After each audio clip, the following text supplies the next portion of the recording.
All right, all right. That's enough of that. Ladies and gentlemen, welcome to episode 31 of the new show, the I Don't Know Shit About Boxing show.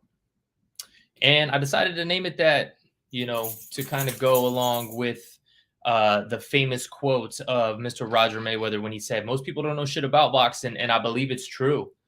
If you take all the knowledge in the world that you could even know about the sport of boxing, and applying what you know about it, relatively speaking, it ain't shit. And a lot of times, man, I feel like we need to, as fans, humble ourselves a bit. Everybody seems to have egotistical opinions, very arrogant in their analysis and whatnot. But at the end of the day, man, these guys are fighters. They're out there risking their lives, their health, and whatnot.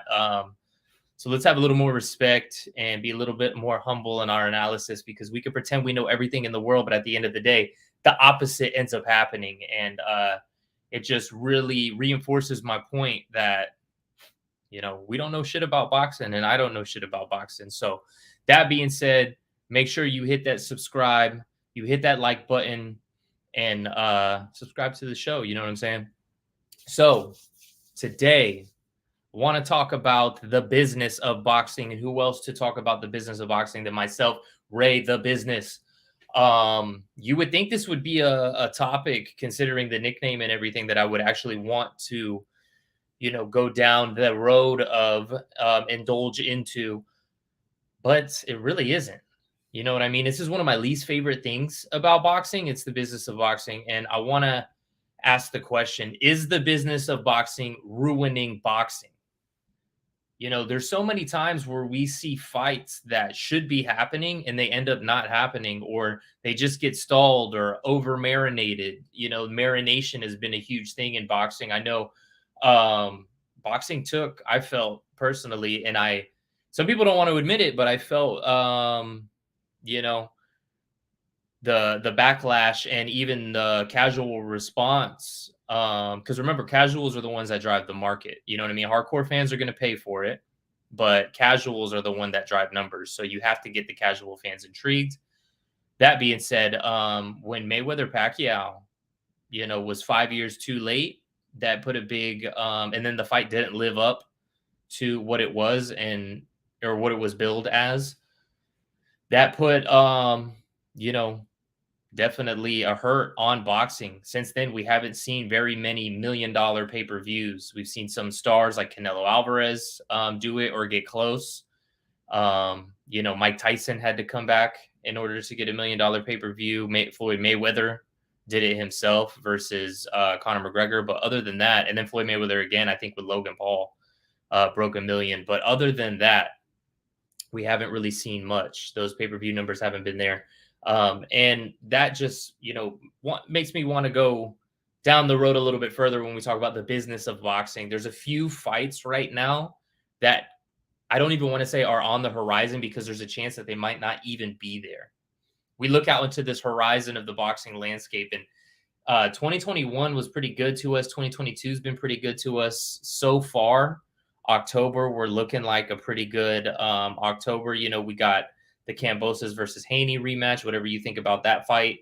Even, having a rematch, at least, there's something there, and it's a pretty relatively quick rematch. They're getting it out of the way. What else we got? We got the girls fighting over the postponed show from England, and then Deontay Wilder, the return of him as well. But the ones that are on the horizon that we haven't been able to see yet specifically, I want to talk about Fury versus Joshua. I want to talk about Spence versus Crawford, and I want to talk about Tank versus Ryan Garcia. So when we talk about, is the business of boxing ruining boxing, we have to bring up recently the fight apparently falling through the cracks in a fight that seemed all but done. I made a whole video about how this fight was basically official and basically as near as signed when it comes to Fury versus Joshua. You know what I mean? So I'm going to go ahead and share my screen very quickly when it comes to some of these tweets. Here's Michael Benson on Twitter. Just a second. There we go. Michael Benson on Twitter. Full interview from IFL TV. Eddie Hearn as he reacts to Joe being stripped the world title. Okay, that's something different. This might be a little bit further. Tyson Fury's father, John Fury, blaming Eddie Hearn for the Anthony Joshua fight not happening. Let's see what he has to say. Yes, Eddie, you've stopped the biggest fight in British history happening through no fault of our own. You was offered everything 60-40. And like I say, some people just think they're cleverer than what they really are. I'm not trying to be a clever man in any way, shape, or form. I don't know. When it comes to this fight falling through or whatnot, part of me doesn't even want to entertain the name calling and it was his fault. It was this team's fault. It was that team's fault.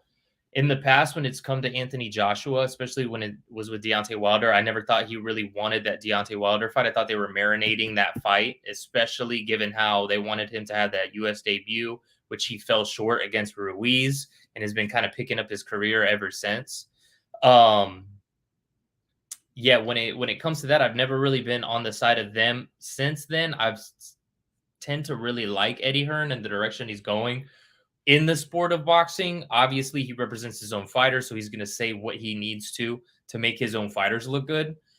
But when it comes to Fury's camp, as much as I like Fury, I haven't really been liking what they've been doing. I mean, you got John Fury up here saying this, that, and the next, but we look at his other son, Tommy, and what's going on with him.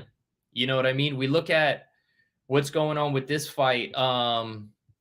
Anyways, I feel like I could talk, this little detail and this little detail, and who knows where it fell apart. The fact is that nobody gives a fuck about where this fight fell apart.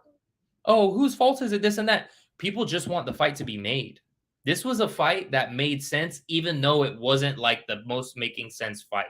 This fight really at first didn't make sense.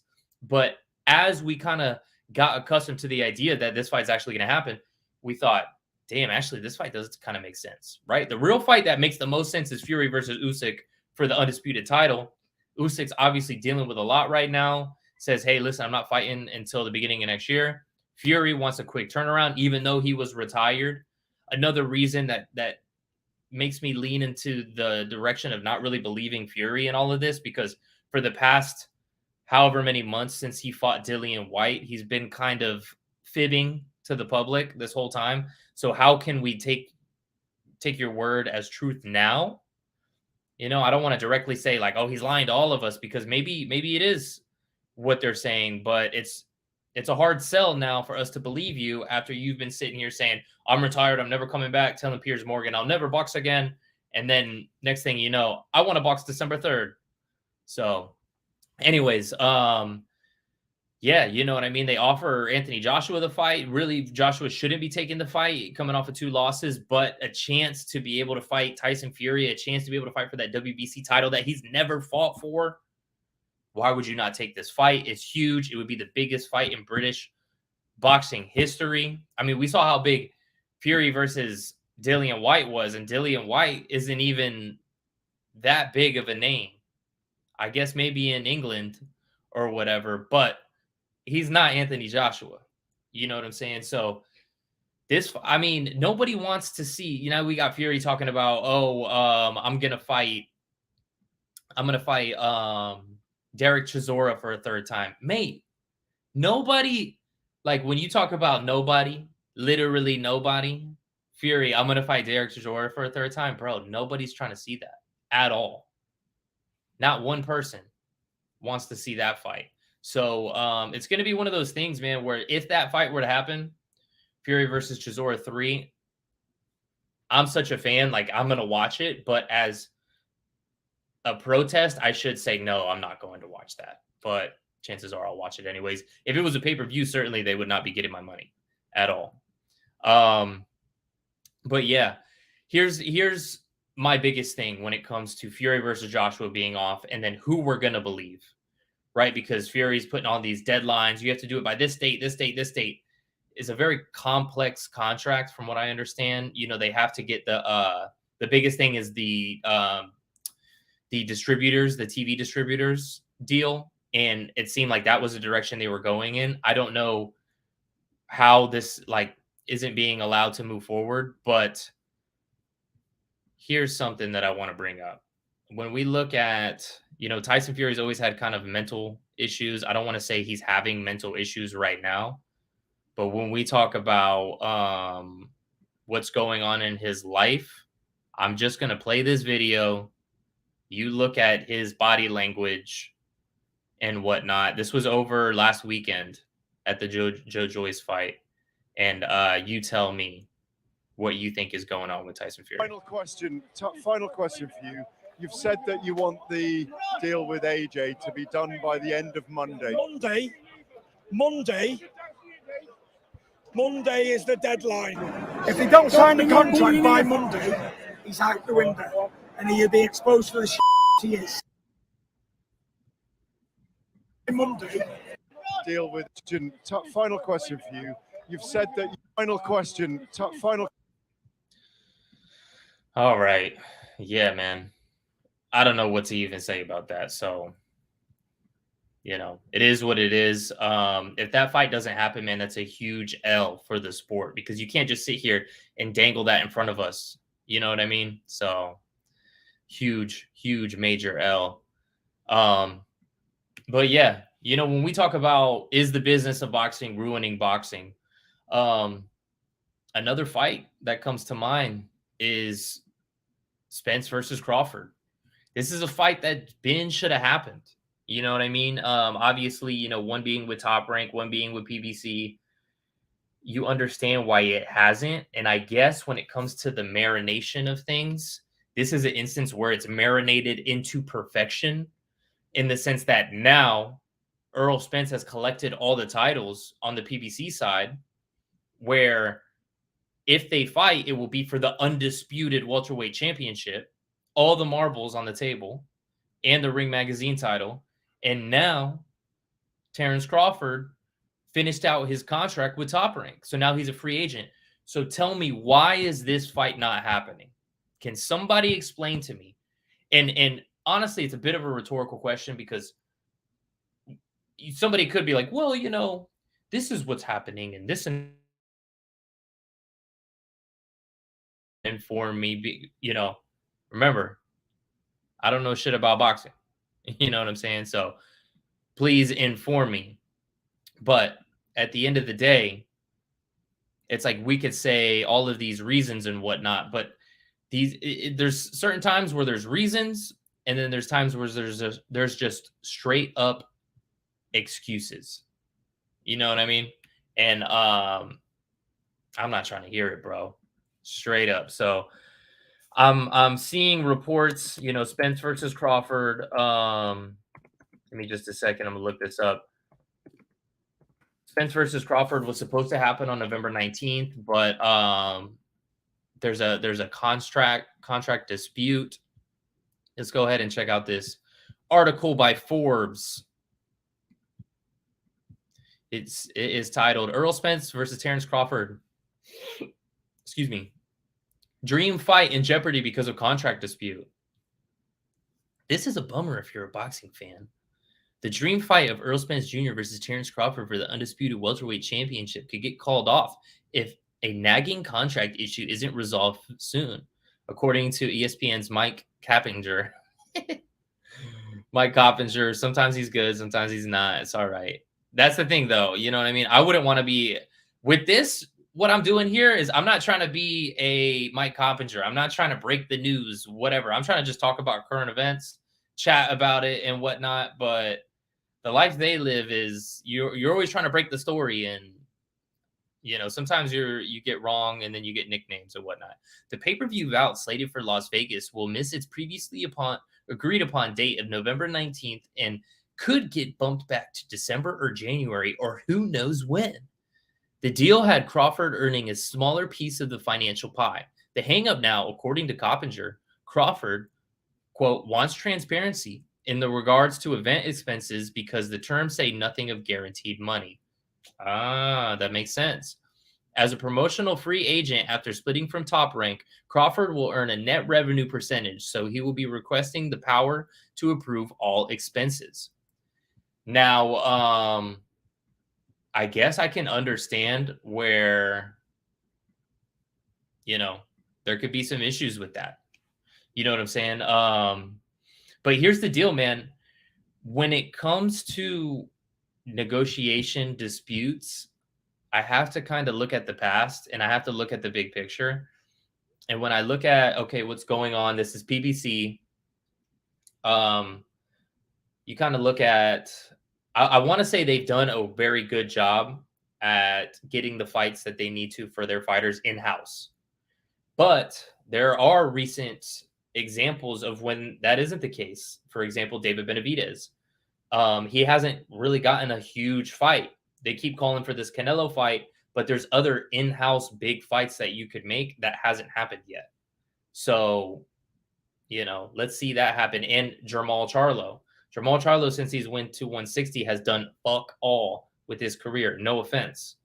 But in relation to calling for a Canelo fight at 168 pounds, you got another guy at 168 pounds who's been calling you out, and Charlo doesn't seem to even want to mention his name on the Mike Tyson podcast. Like I said, no offense to Charlo. I think he's a very good fighter. I just want to see the fights I want to see. I'm a frustrated fan when it comes down to it, and I don't think that that type of criticism is unfair, considering the levels of opposition that we've seen from his fights lately.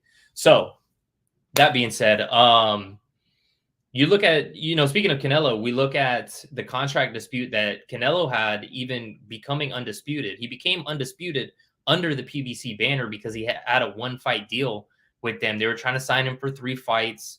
There was all sorts of, remember, him versus Plant wasn't supposed to happen in November of 2021. It was supposed to happen in September, but it got pushed back because of 11th hour contract disputes. So that being said, my point with this is, if we've already seen where PBC can let a fight with a free agent, basically this is like an alley-oop negotiation. Like, the guy's a free agent, give him what he needs, stick to your guns as well, but make the fight happen. And then you're going to let the fight fall apart due to 11th hour. You're lucky, or they're lucky, that they had that IBF title that Canelo wanted so badly. Because if not, Canelo would have been like, peace. You're getting none of this money at all. And it never would have happened. That was the only thing that they had. And for this, obviously this is the fight that needs to be made in the welterweight division, the only fight. And it would be a shame if it doesn't happen. It would be, along with the Fury versus Joshua, this would be a huge stain on the sport if this fight doesn't happen. You know what I mean? And when we talk about PBC, we talk about the business of boxing. We talk about, is the business of boxing ruining boxing? Not necessarily PBC, but you got Mayweather Promotions doing similar to what PBC's done, because I bring the question, have we seen a PBC card where they've done any sort of cross promotion? I don't recall it happening. You know what I mean? Please, if you have those examples, hit up my comments. Let me know. Remember, I don't know shit about boxing, right? So if I'm wrong, that's fine. I would love to learn where I'm wrong. But let's talk about Tank versus Garcia. You know what I'm saying? This fight at 135 pounds, right now, we have an undisputed champion. This isn't even technically a title fight. It is, I guess, technically a title fight because it's for the WBA regular title. But as far as a legit world title, those are all held by Devin Haney in his rematch with George Kambosos.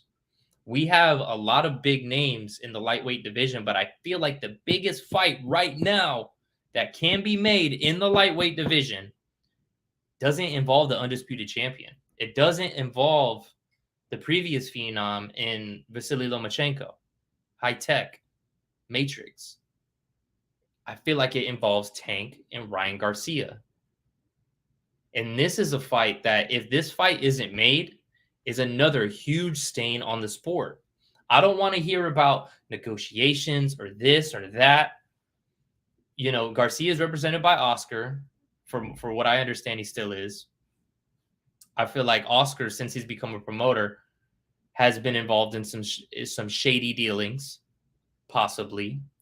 And then with Tank, he's on the side of Mayweather Promotions, which they've straight up come out and say, we're not doing any sort of cross promotion. We're only fighting Tank in-house.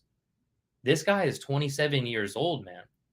And from what he posted recently on Instagram, he's saying that right now he isn't signed to anybody. So he's in the same position as Terrence Crawford, as Canelo was, and whatnot. So he can make this fight. If he goes back to Mayweather Promotions and they don't make this fight, there is no saying, oh, well, you know, his promoter, this and that.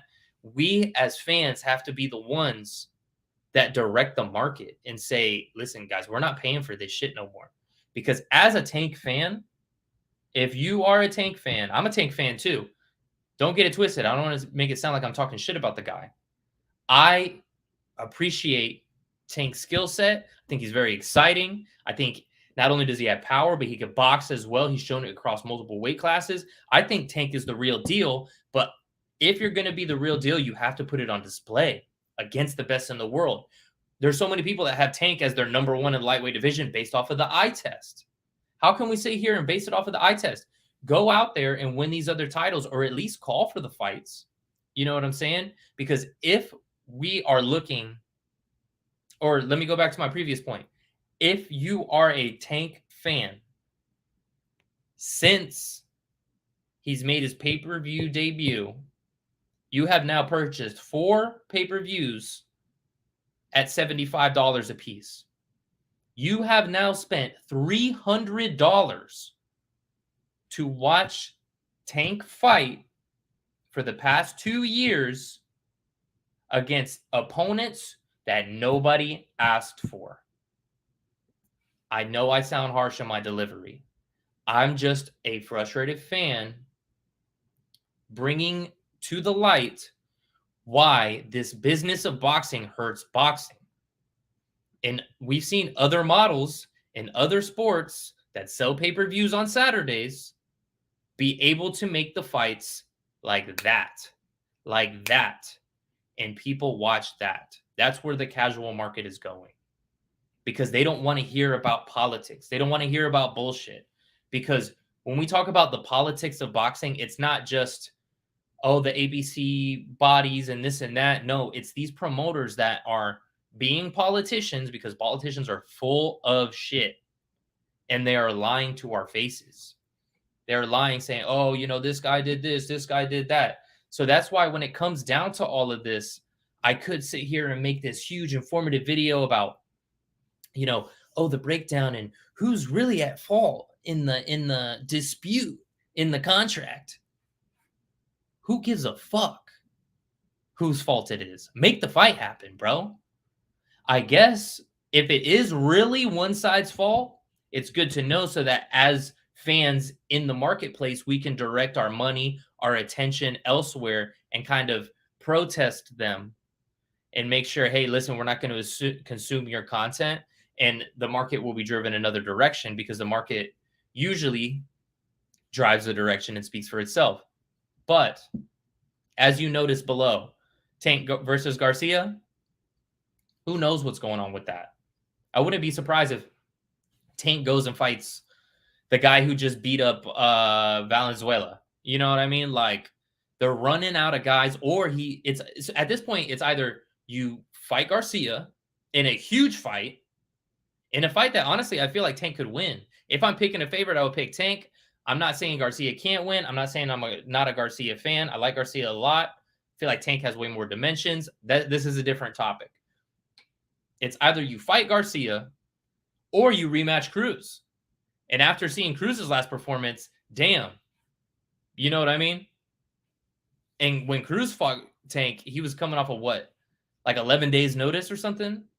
And that was a close-ass fight. I'm not going to sit here on the stream and be like, oh, Cruz won. He deserved the win. It was a close fight.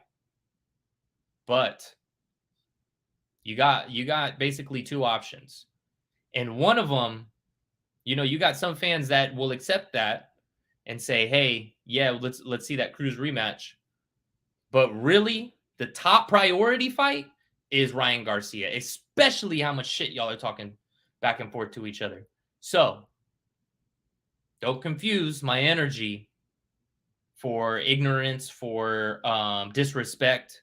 I respect these fighters. I'm just a frustrated fan that wants to see the best. You know what I mean? So when it comes to, is the business of boxing ruining boxing? A little bit, man, because nobody wants to talk about this bullshit.